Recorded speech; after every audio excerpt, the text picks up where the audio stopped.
Ça. Un avocat traité comme un vulgaire bandit. La vidéo fait le tour des réseaux sociaux.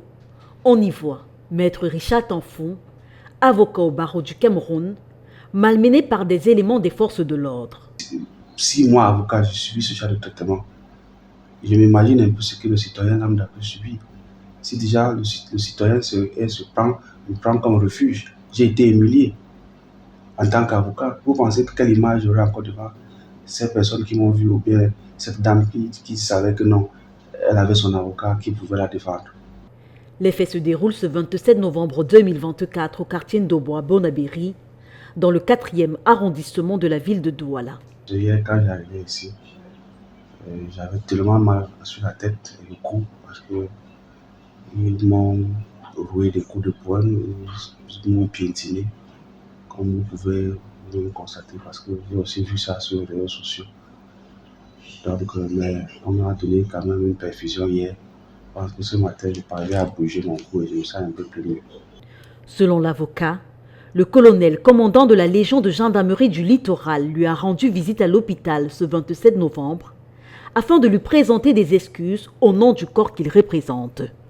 Bon, il me présentait les excuses de la sympathie de la gendarmerie suite à cet incident et qu'il regrettait le comportement de certains de ces éléments et qu'il avait tout fait pour que les sanctions puissent se suivre. Et qu'à son niveau, il avait ouvert une enquête. On l'a instruit d'ouvrir une enquête pour mieux éclairer ou bien pour retenir les coupables dans les actes. Disons-le, cet autre abus intervient après le passage du Cameroun devant la Commission de l'ONU contre les tortures et exactement 14 jours après une sortie du secrétaire d'État à la Défense chargé de la gendarmerie nationale demandant la fin des gardes à vue abusives. Bon, vu ce que j'ai subi, vraiment, personne ne peut croire que ce message est passé.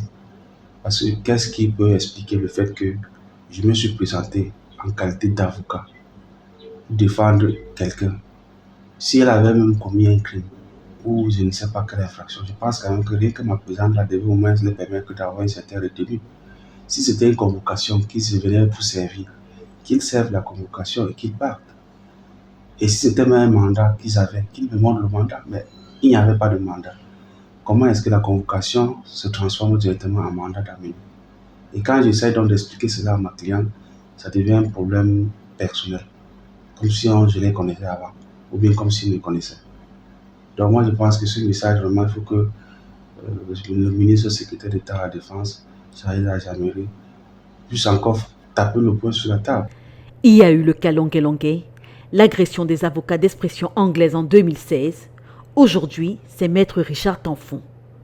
Alors que l'avocat annonce son intention de porter plainte, on apprend que Gallas Etoga demande l'ouverture sans délai d'une enquête judiciaire afin de faire toute la lumière sur cette affaire.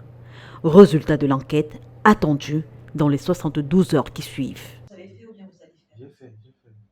Si vous voyez, même mon oreille ici a une blessure.